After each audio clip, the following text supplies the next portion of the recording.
বলি বা এমনি বলি। তো আসলে আমি চেয়েছিলাম একটু ওয়াইন্ড ডাউন করতে নিজের মতো করে। আর নানু বাড়ি যাওয়ার প্ল্যান আছে কুমিল্লাতে। তো দেখা যাক, আমি যেহেতু বললাম আমার কাজিনরা আছে, তো ওদের সাথে হয়তো নানু বাড়ি যাওয়া হবে। আচ্ছা, হ্যাপি নিউ ইয়ারটা কিভাবে উদযাপন করা হয় আপনার?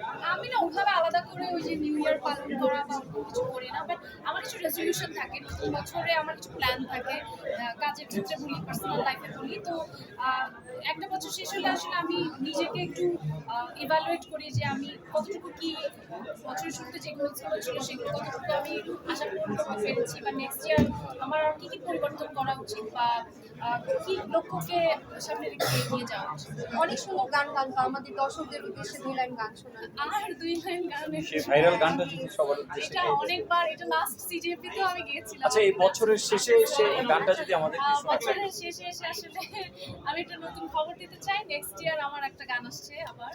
সো ওইটা নিয়ে খুব এক্সাইটেড, ওটার প্ল্যানিং করছি আপাতত। সো আশা করছি বছরের শুরুতে গানটা কিন্তু যে ছবিটা না, ওটা এবার তাসমিমার সাথে না, বাট বছর যেহেতু শেষ হয়ে যাচ্ছে, আমাদের একটা রিকোয়েস্ট আপনার কাছে যে শেষে আপনার গানটা দিয়ে শেষ হবে।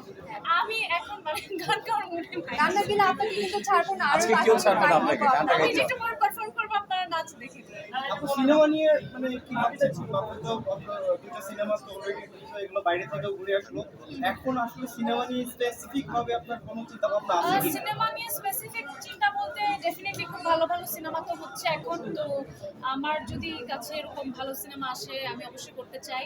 আর নেক্সট ইয়ার ডেফিনেটলি আমার একটা সিনেমার প্ল্যানিং হয়েছে, যেহেতু প্রতিবার প্ল্যানিং পর্যন্ত যে করার কোনো ভালো কোনো খবর দিতে পারি না। সো এবার শুটিং ফ্লোরে না যাওয়া পর্যন্ত আমি কোনো কিছু নিয়ে কথা বলতে চাই না। আপু আপনারা যারা মানে এখন প্রথম সারির অভিনেত্রী যারা আছেন, তারা হচ্ছে দেখা যাচ্ছে নতুন সারপ্রাইজ বলে দিলে সারপ্রাইজ থাকবে। মানে দর্শক তো পরে দেখবে প্রোগ্রামে, সো অসুবিধা নেই। আপনারা দেখে নিবেন। আচ্ছা, কাজের দিকে একটু যাই। কাজের ব্যস্ততা কি নিয়ে কাজ?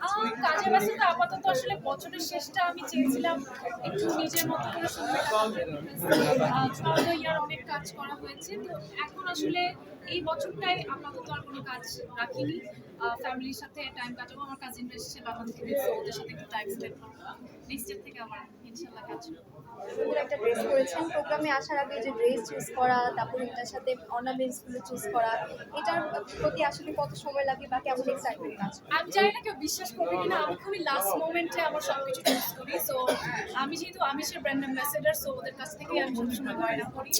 আর আমার কিছু পরিচিত ডিজাইনার্স আছে যাদের ড্রেস আমার খুব ভালো লাগে। সো আমি খুবই 11th আওয়ারে ওদেরকে নক দিই, যেমন এটা ফেস্টিভ্যালের আমাদেরকে 11th আওয়ারে নক দিয়ে বলেছে আপু আমারকে ফিট করে এরকম কোনো কিছু হবে কিনা লাস্ট মোমেন্টে। And then she is like হ্যাঁ মেবি আপনি স্টোরেজে দেখতে পারেন, কিছু পেতে পারেন। সো আই ওয়েন্ট দেয়ার, এটা আমাকে পারফেক্টলি দেখলাম, ফিট করলো। Then I choose this. তো এইভাবে খুব একটা চিন্তা করে কখনো প্ল্যান করে কোনো আউটফিট করা হয় না।